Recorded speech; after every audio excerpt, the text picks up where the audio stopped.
Êtes-vous prêt à voyager des frontières de vos peurs aux limites de vos rêves, à rencontrer des mythes et des légendes, des diables et des anges, à vous laisser conduire sur les chemins de l'étrange? Arcanum Fabulas. Saison 4.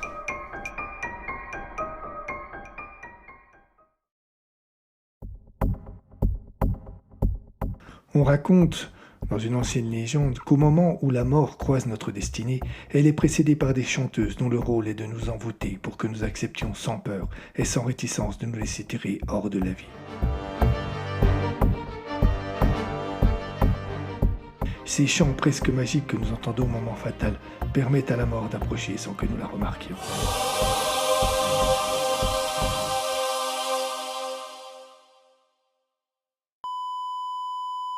Le chant des dames de la mort.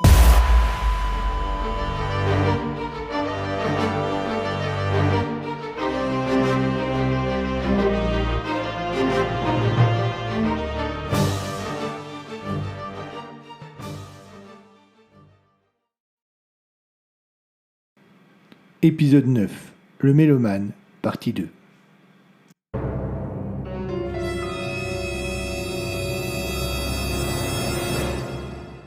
La chambre dans laquelle venait d'être introduit Falk était lugubre, petite et grise, entièrement vide si l'on acceptait la vieille table et les deux chaises en piteux état. Danny s'approcha de la fenêtre. Quel sale temps, pensa-t-il. Cette pluie ne cessera donc jamais? Le bruit grinçant de la porte vint le tirer de ses pensées. Un des membres du personnel venait d'entrer dans la pièce. Il était accompagné d'une dame d'un certain âge. Elle avait de longs cheveux blancs, le visage et les mains horriblement ridés. Petite et légèrement bossie, elle était pourtant outrancièrement maquillée, et l'ensemble donnait l'impression d'être confrontée à un cadavre qui se refusait encore de mourir. Quand les yeux du lieutenant se posèrent sur elle, il vit bien qu'elle devint habitée d'un horrible malaise. « Asseyez-vous, je vous en prie, madame Bowry, » dit Falk, rompant ainsi un silence qui risquait de devenir trop pesant.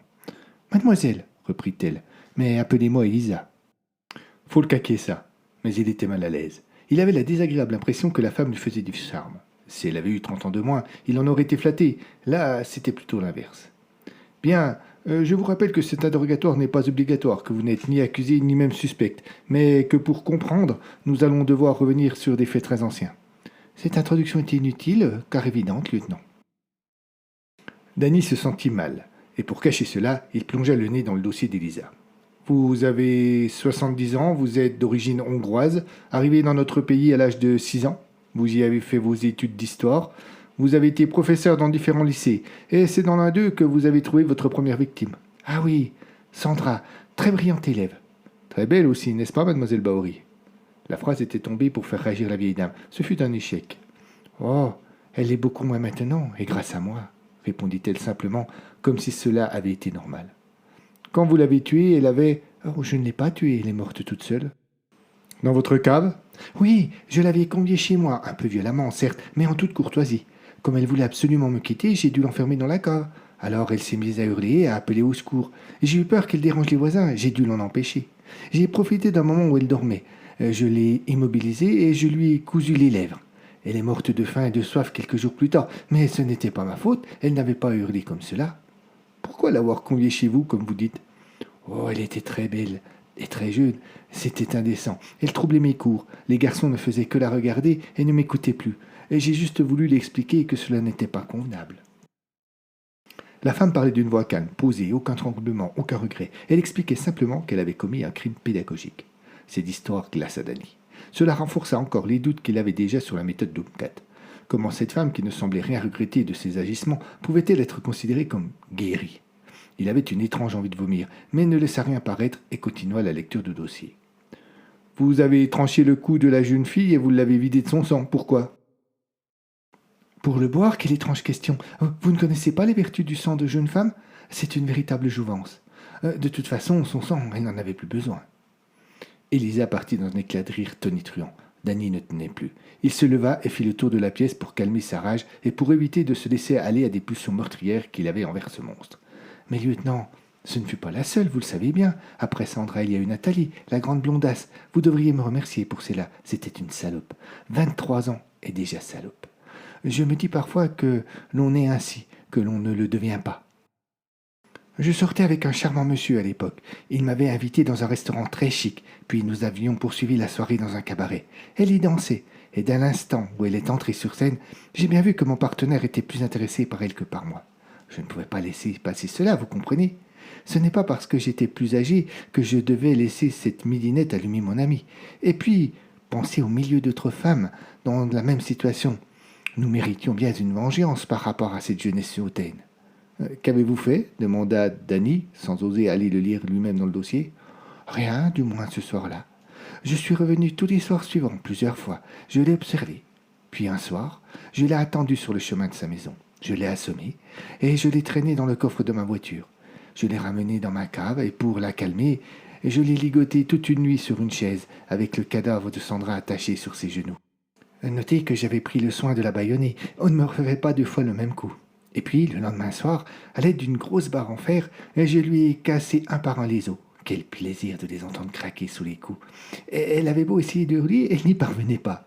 Cela suffit, coupa Danny, vous êtes un monstre. Elle se tut. Elle sembla surprise de la réaction du policier. Plusieurs pensées parurent passer dans ses yeux. Son visage changea d'intonation, son sourire sadique laissa place à un autre plus charmeur. Oh, lieutenant, c'était il y a bien longtemps, je ne recommencerai pas aujourd'hui. Cela m'a totalement passé, je suis débarrassé des voix. Des voix? Chaque fois que je tuais, quand elles étaient à l'agonie, à deux doigts de mourir, il y avait toujours un grand silence. Elles n'avaient plus la force de hurler, elles n'avaient plus la force de bouger, alors c'est là que j'entendais cet étrange chant, cette si agréable chanson qui me disait « Ça y est, Elisa, une de moins, une qui ne détournera plus le regard des hommes de toi, une de plus qui n'admirera plus son corps dans la glace le matin. Ça y est, Elisa, tu as pris ce soir encore un peu plus d'importance. »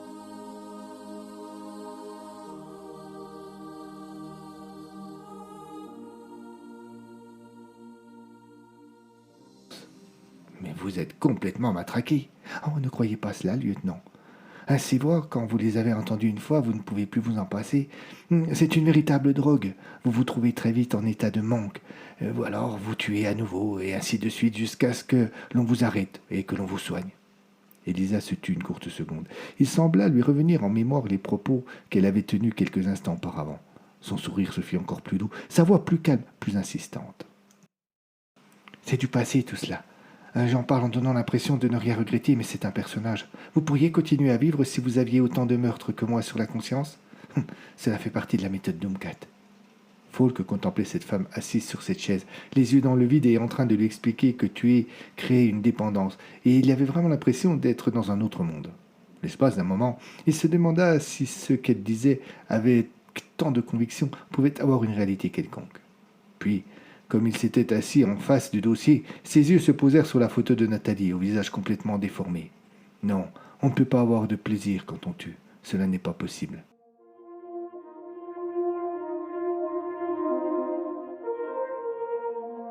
Que faites-vous quand vous quittez le centre? Oh, rien de particulier. Je déambule dans les rues, je fais les magasins, je vais voir ma sœur. Vous n'avez jamais envie de tuer à nouveau? Oh non, non. J'ai tourné la page. Je ne ressens plus de besoin. Vous en aviez besoin? Besoin de tuer, de faire souffrir? Lieutenant, vous êtes encore jeune. Vous ne pouvez pas comprendre la justice de la vieillesse. Elle vous assassine à petit feu, discrètement. Un jour, vous êtes la plus belle femme, la plus importante, et le lendemain, plus personne ne vous regarde. Cela est plus qu'injuste. Et j'ai essayé de me venger de cette injustice. Maintenant, je m'accepte. Danny mit le poing dans sa poche. Il était à deux doigts de craquer. Il préféra mettre fin à l'entretien. Il appuya sur la sonnette et deux infirmiers entrèrent dans la pièce. « Je vous remercie, mademoiselle. » Il la regarda se lever et sortir en espérant ne jamais la revoir. Dehors, la pluie continuait.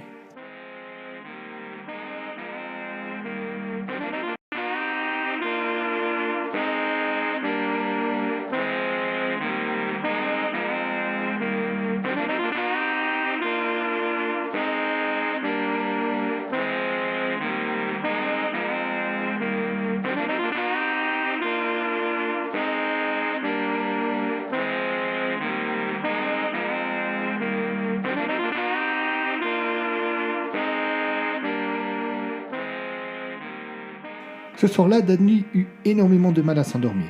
Les phrases d'Elisa lui revenaient sans cesse en tête. J'ai essayé de me venger.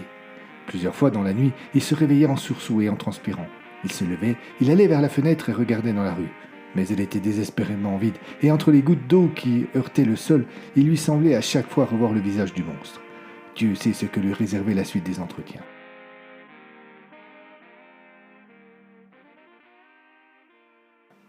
Le lendemain, même lieu, même heure. Falk était là, assis sur la chaise, avec la même pluie dehors. La même porte s'ouvrit, et l'espace d'un instant, le lieutenant eut réellement peur que la femme n'entre de nouveau. Mais il n'en fut rien. C'est un jeune homme, au teint mat, aux cheveux foncés et gominés, qui entra dans la pièce. Falk le reconnut de suite, et l'homme reconnut Falk. « Ah, lieutenant Falk !» s'exclama-t-il avec un large sourire. « Il y a bien longtemps !»« Pas assez, coupa Falk. »« Pourquoi tant d'agressivité ? Je ne vous ai jamais rien fait ?»« Ah, moi non, mais aux autres. » Le visage de l'homme s'assombrit d'un coup, et le sourire s'effaça si vite que l'on put se demander s'il n'avait jamais existé. Asséner, puisque c'est de lui qu'il s'agissait, se laissa asseoir sous la chaise restée libre, d'un coup, comme si tous les malheurs du monde venaient de le frapper. « Sommes-nous vraiment obligés de reparler de cela ?»« C'est la raison de ma venue. »« Lieutenant, c'était il y a si longtemps, et je voudrais tant oublier. Mais vos victimes et leurs familles ont-elles oublié, elles ?» Georges Asséner laissa tomber la tête et se mit à pleurer. Il cacha son visage dans ses mains. « Je ne voulais pas, je me suis fait piéger, je ne voulais que réussir. »« Réussir ?» Depuis mon plus jeune âge, j'écris des nouvelles, des romans, des poèmes. Jamais personne n'avait voulu de mes œuvres et je sentais bien qu'elles n'étaient pas mûres. Vos livres ont eu du succès pourtant, vous étiez reconnu et adulé. Ceux que j'ai écrits après, oui, mais pas les autres. Un soir, je me suis fait agresser dans une rue déserte. L'homme avait un pistolet et le braquait maladroitement sur moi. J'ai fait mine de plier à ses exigences et quand j'ai été suffisamment près de lui, j'ai fait voler son arme d'un coup de pied et j'ai commencé à l'étrangler. La fureur mélangée à un reste de peur commandait à mes mains. Il a commencé à bleuir, je sentais la vie qui sortait de son corps lentement. Et puis, il y a eu un silence et le poème a commencé. Le poème ? Oui, les mots s'enchaînaient, prononcés, non, chantés par une douce voix de femme. Mon esprit, en fait. Plus je serrais et plus les mots se bousculaient dans ma tête. Mais bientôt, cela m'a paru tellement réel que je crus sentir derrière moi la dame qui me dictait ce poème. J'ai pris peur et j'ai lâché ma victime. Elle s'est écroulée sur le sol et toussait. Elle se tortillait, mais elle était vivante. Je me suis enfui.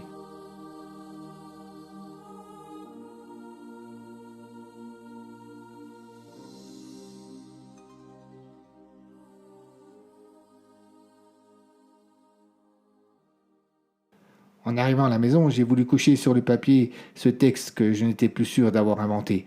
Mais il s'est effacé de mon esprit comme s'effacent les rêves. Et alors ? Un soir, j'ai suivi une femme dans la rue. Il fallait que je sache d'où venaient ses voix. J'ai sorti une cordelette et j'ai tenté de l'étrangler. Et à nouveau, plus sa vie s'échappait, plus les voix revenaient me dictant un autre poème.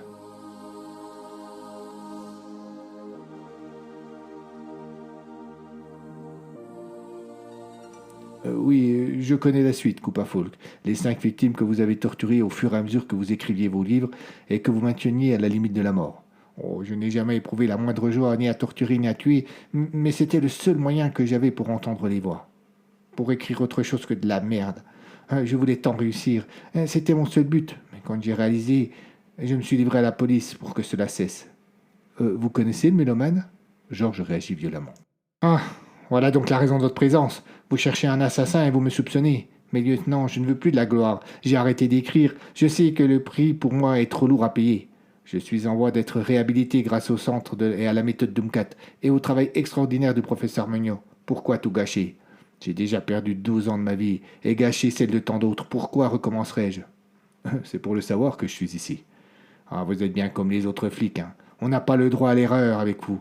Un pas de travers et on est catalogué. Alors, comme moi, quand on a eu un comportement plus qu'horrible, on n'a vraiment aucune chance. Vous devriez vous taire.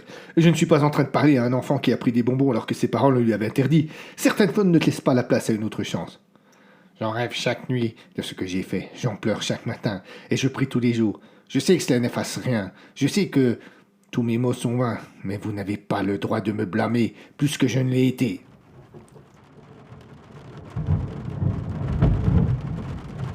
Un silence tomba sur la pièce, et le bruit provoqué par la danse des gouttes de pluie contre la fenêtre fut le seul qui résonna pendant quelques secondes. « Je suis désolé, reprit Falk, mais il n'en pensait rien. Reparlez-moi de ces voix. »« Oh, je ne souhaite pas y revenir aujourd'hui, c'est un souvenir horrible, insupportable. J'ai l'impression d'avoir été manipulé, abusé. Avez-vous des liens avec Elisa Baori? Lui avez-vous parlé récemment ou il y a plus longtemps? Non, non. Je sais qu'elle aussi est dans le centre, mais la politique du lieu est de ne pas laisser se fréquenter les malades. Et pendant les permissions? On ne sait pas qui a les mêmes permissions que nous, et de toute façon, nous quittons jamais le centre en même moment. Quoi qu'il en soit, même si elle voulait me parler, je la fuirais. Pourquoi? Je veux fuir tout ce qui pourrait me rappeler mes anciens agissements. Un nouveau silence tomba sur la pièce, beaucoup moins long toutefois que les précédents. Puis, Danny congédia son interlocuteur. À peine celui-ci était-il sorti de la pièce que le policier saisit le calepin dans la poche de son veston. Il l'ouvrit et y griffonna les mots. Baori, Assener, Livois. Puis il resta un instant à contempler sa prose, comme s'il cherchait une réponse à une question inconnue. Il décida d'aller voir le professeur Meuniot. Plusieurs questions lui brûlaient les lèvres.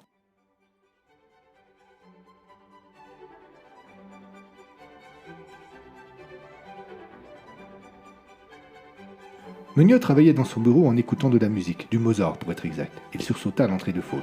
Il se leva et alla éteindre la chaîne-fille. Je peux vous aider, lieutenant? Oui, j'ai 2 ou 3 points qui me troublent. Je vous écoute. Eh bien, j'ai déjà interrogé 2 pensionnaires et... Et vous vous rendez compte qu'ils ne peuvent pas être les assassins, n'est-ce pas? Je vous le savais bien. Non, ce n'est pas cela. Chacun d'eux m'a parlé des chants ou de voix qui les poussaient à tuer. Oh, c'est très fréquent que ce genre d'individus se dise poussé par un élément extérieur, mais ce n'est pas cela ici. Ce ne sont pas les voix qui leur disent d'agir. Ce sont les voix et des chants qu'ils entendent juste au moment où leur victime meurt. Où voulez-vous en venir?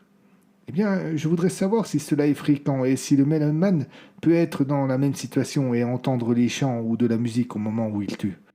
Effectivement, plusieurs de nos patients, mais cela a déjà été constaté par d'autres collègues, affirment avoir entendu des choses au moment précis où ils commettaient leur crime et où leur victime mourait. Aucun n'entend jamais la même chose, mais chacun en ressent un plaisir intense. Certains disent même que cela devient pour eux une drogue.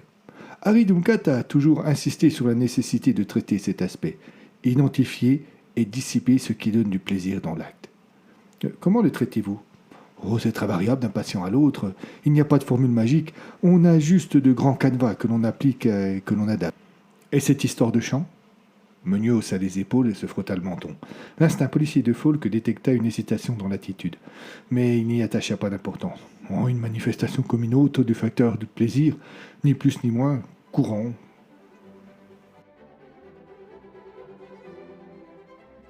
Quand Falk quitta la FMPC ce soir-là, il savait que son enquête avançait. Il courut jusqu'à sa voiture et évita un peu de la pluie qui, à quelques kilomètres de là, au même instant, ruisselait dans les longs cheveux bruns de la jeune fille. Elle avait beau courir, elle ne parvenait pas à s'échapper. L'obscurité qui commençait à descendre sur la ville et la précipitation firent qu'elle ne vit pas ce qui se trouvait sur son chemin. Et quand elle culbuta, elle en fut vraiment surprise. Elle s'étala de tout son long sur le chemin boueux et se releva en maugréant. Instinctivement, elle porta les yeux vers ce qui avait été la cause de sa chute.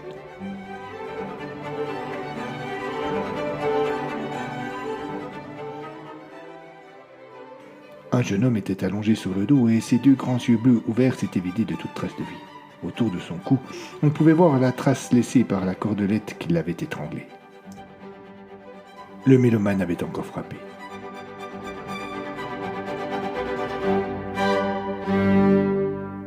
Dès qu'il l'apprit, Falk téléphona à Meuniot pour savoir si les malades qu'il avait déjà rencontrés et ceux qu'il devait encore rencontrer étaient sortis ce soir-là. Le professeur prit un temps pour vérifier ses listings. Tout à fait, lieutenant. C'est bien le groupe 5 qui avait une autorisation de sortie aujourd'hui. Baori, Assener, Larcher en ont profité. En revanche, je vois que le guerre n'a pas bougé. Professeur, je souhaiterais que vous suspendiez les autorisations de sortie, au moins de ce groupe, jusqu'à ce que mon enquête avance. Hors de question, lieutenant. Les sorties sont une partie capitale de la thérapie Tomcat. Les supprimer ou même les suspendre pourrait compromettre tout le processus. Les vies sont en jeu, monsieur Meuniot. À ce stade, on ne peut pas parler de coïncidence. Et si les guerres semblent être maintenant hors de cause, les taux se resserrent autour des 3 autres. Leur prochaine sortie est prévue mercredi 11 prochain. Cela vous laisse une petite semaine pour trouver la réponse. Une semaine pendant laquelle, si votre théorie est juste, le mélomane ne frappera pas.